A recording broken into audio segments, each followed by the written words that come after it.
오늘 우리에게 주신 하나님의 말씀은 마태복음 23장 13절로부터 24절까지 말씀입니다. 화 있을진저 외식하는 서기관들과 바리새인들이여, 너희는 천국 문을 사람들 앞에서 닫고 너희도 들어가지 않고 들어가려 하는 자도 들어가지 못하게 하는도다. 화 있을진저 외식하는 서기관들과 바리새인들이여, 너희는 교인 한 사람을 얻기 위하여 바다와 육지를 두루 다니다가 생기면 너희보다 배나 더 지옥 자식이 되게 하는도다. 화 있을진저 눈먼 인도자여, 너희가 말하되 누구든지 성전으로 맹세하면 아무 일 없거니와 성전에 금으로 맹세하면 지킬지라 하는도다.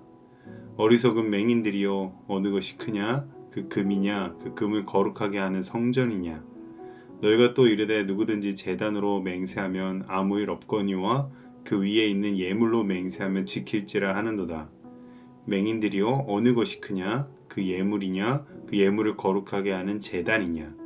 그러므로 제단으로 맹세하는 자는 제단과 그 위에 있는 모든 것으로 맹세하며, 또 성전으로 맹세하는 자는 성전과 그 안에 계신 이로 맹세하며, 또 하늘로 맹세하는 자는 하나님의 보좌와 그 위에 앉으신 이로 맹세함이니라. 화 있을진저 외식하는 서기관들과 바리새인들이여, 너희가 박하와 회양과 근체의 11조는 들이되 율법에 더 중한 바 정의와 긍휼과 믿음은 버렸도다.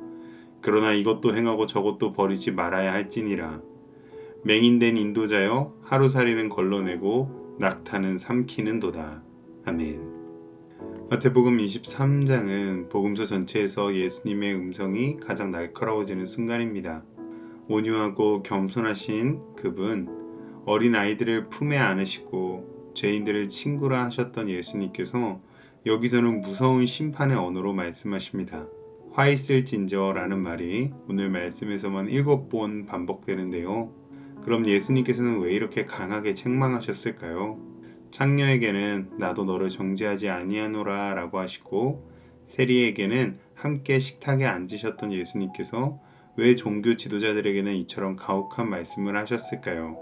왜냐하면 그들의 위선이 하나님의 영광을 가리고 사람들이 하나님 앞에 나오는 길을 막았기 때문입니다. 오늘 이 본문은 단순히 바리새인들만을 위한 기록이 아닙니다. 이 말씀은 지금 이 자리에서 하나님을 섬긴다고 말하는 우리 모두를 향한 질문입니다. 우리는 천국 문을 열고 있는가? 아니면 스스로 닫고 있는가? 우리는 사람들을 예수님께로 인도하는가? 아니면 종교적 껍데기 속으로 가두고 있는가? 오늘 본문에서 함께 말씀을 살펴보며 유대 종교 지도자들의 결정적인 실패 2가지를 살펴보고 우리의 신앙생활도 돌아보는 이 시간이 되시기를 주님의 이름으로 축복합니다. 예수님께서는 13절에서 이렇게 말씀하십니다. 너희는 천국 문을 사람들 앞에서 닫고 너희도 들어가지 않고 들어가려 하는 자도 들어가지 못하게 하는도다. 그들은 종교 지도자로 율법을 가르쳤고 회당을 운영했으며 사람들의 영적 지도자로 인정받았습니다. 그러나 예수님의 진단은 충격적인데요. 그들은 천국의 문지기가 아니라 천국의 차단자가 되어 있습니다. 그리고 15절은 더 심각한데요. 교인 한 사람을 얻기 위하여 바다와 육지를 두루 다니다가 생기면 너희보다 배나 더 지옥 자식이 되게 하는도다. 그들은 열심히 없었던 것이 아닙니다. 바다와 육지를 두루 다닐 정도로 열정적으로 전도했습니다. 그러나 그 전도의 결과는 지옥 자식을 만드는 것이었습니다. 이런 결과가 나오는 이유는 잘못된 복음은 결코 복음이 아니기 때문입니다. 헬라어 원문에서 지옥 자식은 단순히 지옥에 가는 사람이 아니라 지옥의 성질을 가진 사람, 지옥에 속한 사람을 의미합니다. 그들이 만들어낸 교인들은 하나님을 만난 것이 아니라 종교 체계를 만난 것이기 때문이었습니다. 그들이 가르친 것은 규칙이었지 관계가 아니었고, 의무였지 기쁨이 아니었으며, 인간의 노력이었지 하나님의 은혜가 아니었습니다.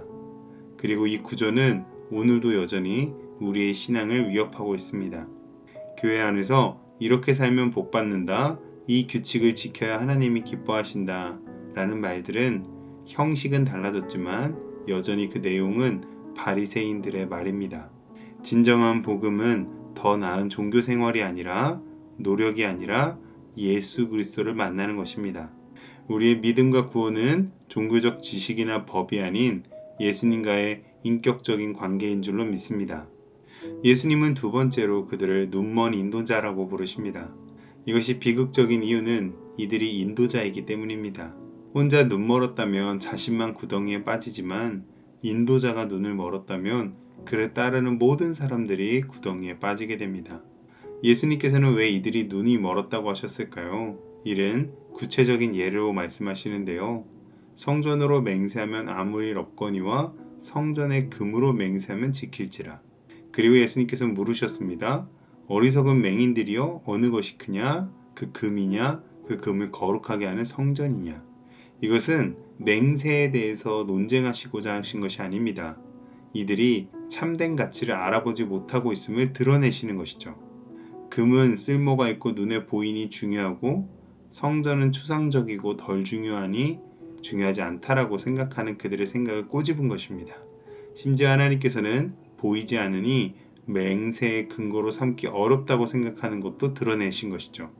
이것이 바로 그들의 눈멈입니다. 그리고 23절에서 이 눈멈의 절정이 드러나는데요.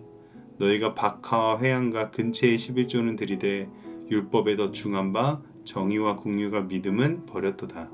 박하, 회양, 근체는 부엌에서 쓰는 향신료들입니다. 그들은 향신료 한 줄기 한 줄기까지도 정확히 10분의 1을 세워서 드렸습니다. 이 세밀함은 놀라울 정도지만 그러면서 정의와 국류가 믿음은 버렸다는 것입니다. 측량할 수 있는 것은 완벽하게 지키면서 눈에 보이지 않고 측량할 수 없었던 이웃의 고통을 느끼는 공감과 하나님을 향한 믿음과 억울한 자를 위한 정의는 무시했다는 것이죠. 24절에서 예수님께서는 이 역설을 그림으로 요약하십니다. 맹인된 인도자여 하루살이는 걸러내고 낙타는 삼키는도다. 당시 유대인들은 부정한 벌레를 걸러내기 위해 천으로 포도주를 걸렀는데요. 하루살이를 피하려고 정성껏 포도주를 거르면서 정작 낙타는 통째로 삼키고 있다는 것입니다. 작은 규칙들은 지키면서 정작 크고 중요한 것을 잃어버리고 있다는 것이죠. 그렇다면 지금 우리는 어떻습니까? 예배 시간을 지키는 일, 헌금 봉투를 작성하는 일, 교회 전통과 형식을 따르는 것들, 물론 이런 것들도 중요할 수 있습니다. 그러나 정말 하나님과의 사랑과 비교한다면 이것은 아주 작은 것들입니다. 그런즉 오늘 예수님께서 말씀을 통해 우리에게 세 가지 거울을 비춰주십니다. 겉은 경건하나 속은 하나님을 멀리하는 외식과 위선의 거울, 본질적인 것과 비본질적인 것을 구별하지 못하는 어리석음의 거울, 보이는 것에 집착하여 보이지 않는 것을 잃어버리는 맹인의 거울입니다. 그러나 오늘 예수님께서 이 말씀을 주신 것은 우리를 정죄하시기 위함이 아닙니다. 우리의 눈을 열어 이제 우리가 진리를 찾게 하기 위해서입니다.